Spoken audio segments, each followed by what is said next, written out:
Look at your hosta right now. Go on. A few weeks ago, it was the best-looking thing in the shade. Lush, layered, dramatic. Now the edges are brown. There are holes chewed through the leaves. The flower stalks are spent. And by 3 in the afternoon on a hot day, the whole plant is wilting and looking tired. So you have stopped thinking about it. The show is over. That is the mistake.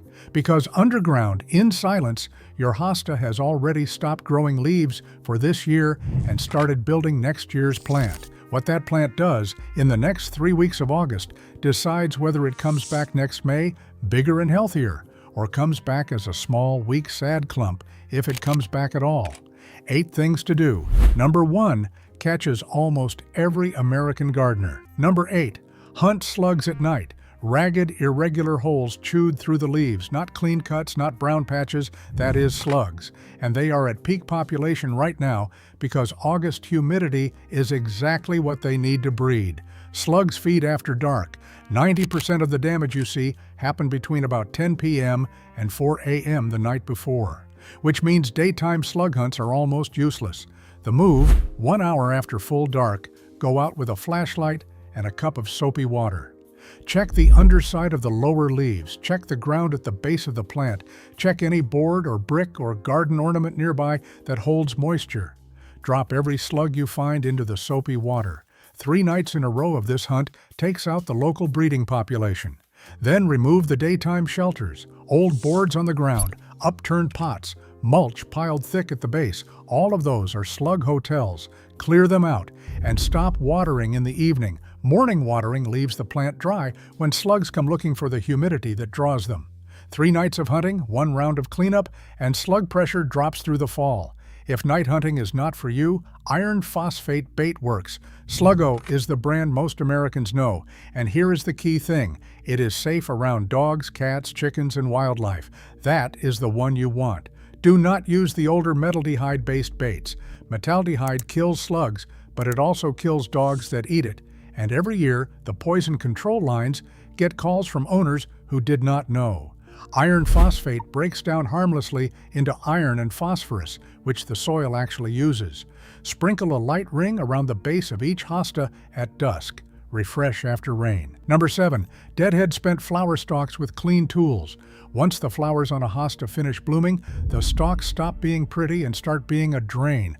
The plant reads those spent stalks as still working and pushes energy up into them to try to form seeds. That is energy that should be going into the crown right now, not into seed production nobody wants. The move takes 30 seconds per plant. Grab the base of the spent stalk. Follow it down to where it emerges from the foliage. Cut it cleanly with pruners at the base. Done. One caveat that matters. The fragrant hostas, sum and substance, royal standard, the classic old-fashioned plantain lily, draw hummingbirds and pollinators to their flowers. If a stalk still has open, working blooms, leave it. Cut only stalks where every flower has already dropped or shriveled. Now the part almost nobody talks about, and it is why I say with clean tools up front. Wipe your pruners between plants with a rag dipped in 10% bleach solution or hot soapy water. This is the single most important pruner hygiene habit you can build, and here is why. I had a neighbor a few years back who lost his whole collection of 20-plus hostas over 3 seasons. One infected saga came in as a gift. He divided it, gave the divisions to friends, and moved pieces around his own yard, and Hosta virus X rode along on his dirty pruners into every hosta he owned. By the time he figured out what was happening, there was nothing to save. Marbled ink bleed patterns on the leaves. That is the tell.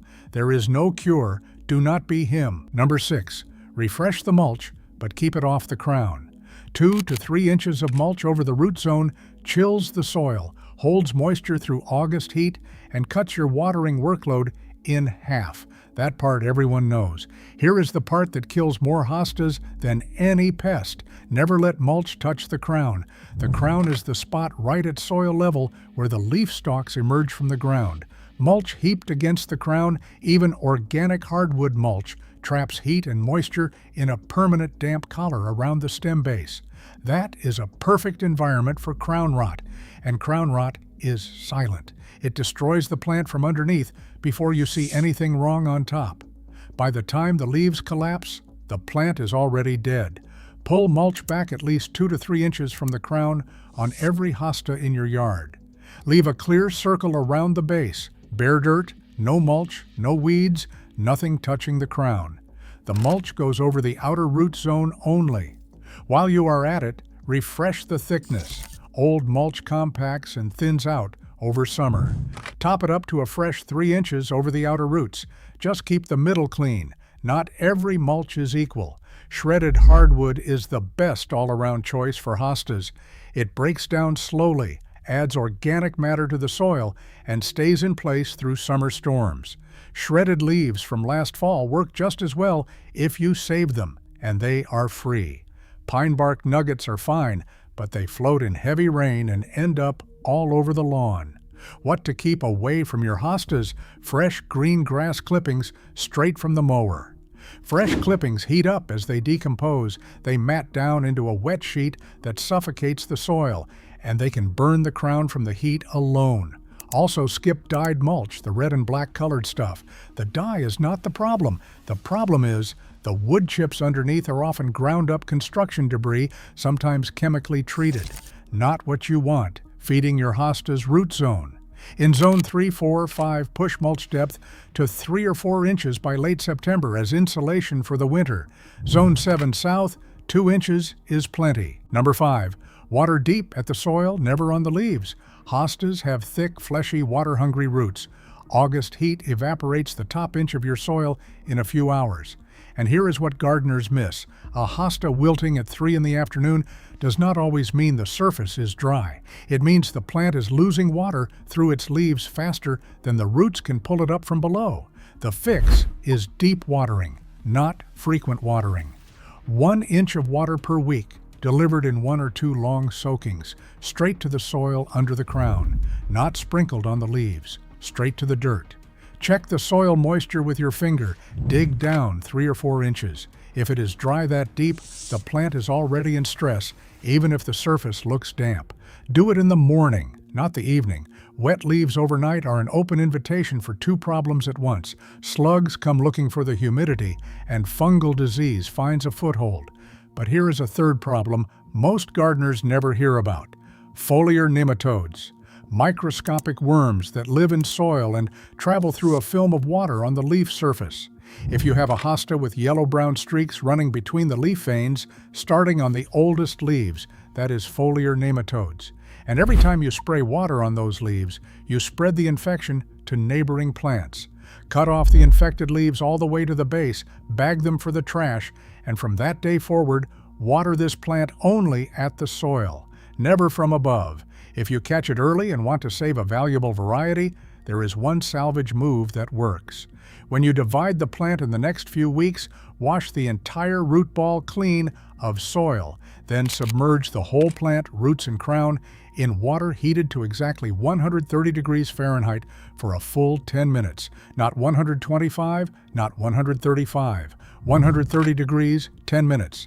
That kills the nematodes inside the plant without cooking the crown. Replant in fresh soil at least 6 feet from any other hosta. It works about 70% of the time. Hostas under trees, under roof overhangs, in pots, all need extra. Do me one favor before I keep going. Drop your U.S. state or zone in the comments. Hosta care in Zone 4 is not Zone 8. And one of the coming tasks, the biggest one, has a hard zone cutoff that changes everything. All right, number 4, check the shade again. The August sun moved. Here is one almost nobody talks about, and it costs blue-leaved hostas their color every single August across America. The shade that your hosta had in May is not the shade it has now.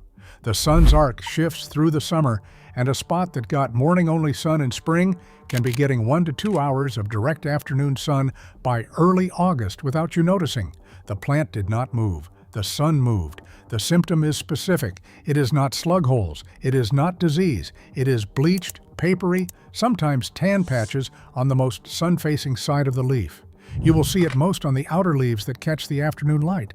Blue hostas are the ones this hits hardest.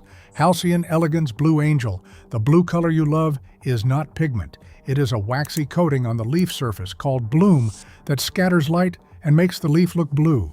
That wax melts in heat and direct sun above about 85 degrees, and once it melts, it is gone. The leaf turns green underneath. And here is the part that stings. The wax does not come back this season. You wait until next spring's fresh leaves to get the blue back. I watched my own Halcyon lose its blue coating one week in August of 2019. By Labor Day, it looked pea green. That plant never got its dusty blue color back until the following May, when the fresh leaves pushed. One August week cost me the whole rest of the season. Between noon and 4 p.m. on a sunny day, go out and watch where the sun is actually hitting each hosta. Any plant now getting more than 1 hour of direct afternoon sun needs to be moved this fall or shaded with a fast-growing perennial planted in front of it. Big leaf ligularia is my go-to for that job. One thing worth flagging before I keep going, the whole seasonal care framework I use for hostas and every perennial in my beds is over at henrysgardensecrets.com. I only mention it because so many of you keep asking. Back to the hostas. Number 3, stop fertilizing. Hard stop. Every fertilizer bottle in your garage, every bag of granular, every liquid feed. Put it all away for the hostas, right now and for the rest of the season. Established hostas in decent soil with any compost in the mix do not need feeding. They are not heavy feeders, never have been. And late August fertilizer does the worst possible thing at the worst possible time. It forces soft green new growth exactly when the plant should be hardening off and shutting down for dormancy. That soft new growth cannot harden off before the first frost. In Zone 4, Zone 5, Zone 6, that first frost is arriving in 6 to 8 weeks. The soft tissue freezes. The whole plant takes damage that carries into next year's push. The rule for August through the first frost: 0 nitrogen. 0. No liquid feed on the schedule, no granular top dress, no compost tea. If your compost is already in the soil from spring, that is all your hosta needs. Let the plant sleep. No fertilizer fixes a crown you starved with cutting or drought. Now, the question I get every August: Henry, I already fertilized last week. Did I ruin the plant? No, but do these 3 things right now. Water deep for the next 2 weeks, dilutes the nitrogen faster, and pushes it below the root zone. Do not add any more nitrogen, obviously, not even a diluted fish emulsion, and mulch a fresh 3 inches over the root zone by mid-September. Extra insulation against frost damage on that soft growth you accidentally forced. Most hostas recover from 1 August feeding if you do those 3 steps. Just do not repeat it next year. One more distinction that trips people up. Compost is not fertilizer. Compost is soil building. If you already have compost mixed into your beds from spring or last fall, that is not feeding the plant late. It is passive soil enrichment that releases slowly all season. The rule is 0 synthetic nitrogen and 0 liquid feeds from August through the first frost. Compost that was in the ground months ago is fine. Nobody is asking you to dig it out.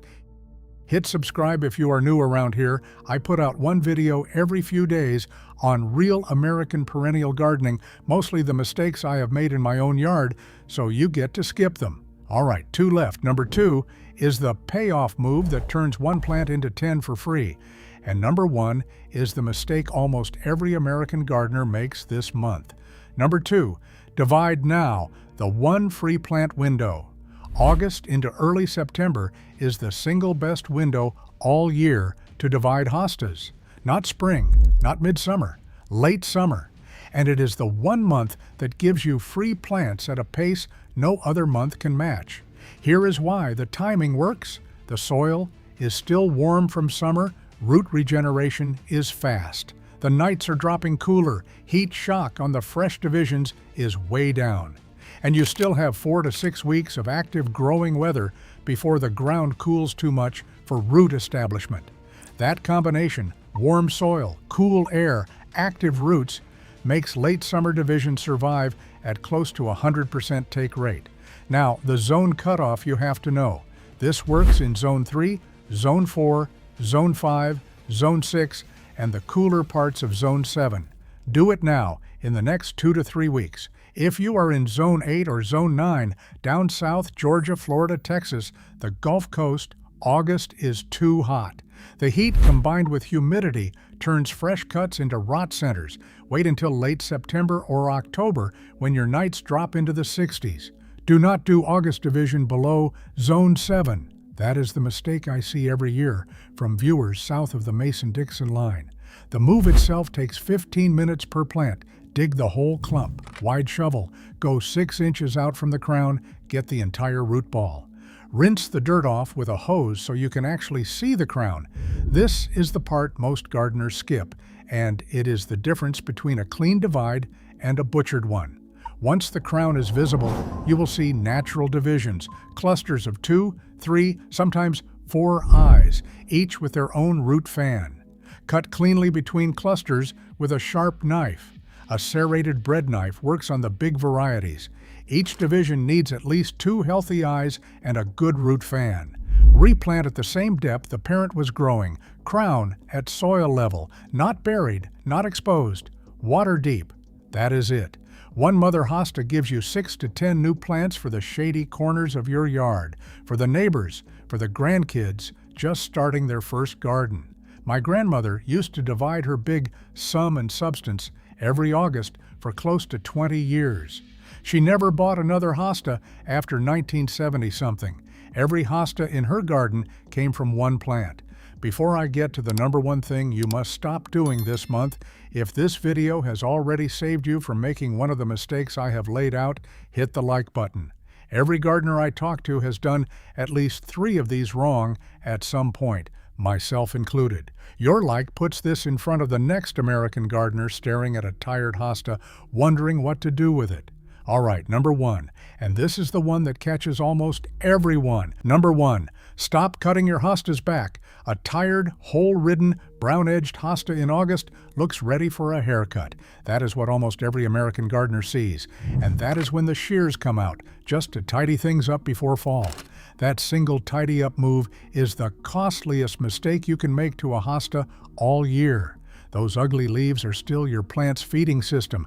Every one of them is pulling sugars down into the crown right now, and that sugar is what forms next spring's eyes. Cut them off in August, and you starve the crown at exactly the wrong moment. Do not cut green leaves. Do not cut yellowing leaves. Wait for the first hard frost to blacken them, then clean up. That is the whole rule. Here is the whole month in one sentence. In August, your hosta stops performing and starts building. Every leaf you see next May is being manufactured right now, underground, in silence, while you think the plant is finished.